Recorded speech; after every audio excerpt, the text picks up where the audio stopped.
فصل طالوت بالجنود قال إن الله مبتليكم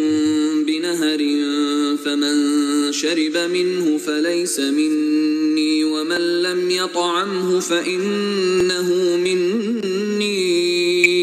إلا من اغترف غرفة بيده فشربوا منه إلا قليلا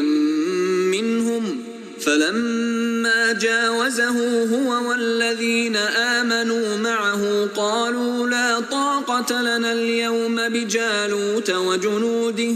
قال الذين يظنون أنهم ملاقو الله كم من فئة قليلة غلبت فئة كثيرة بإذن الله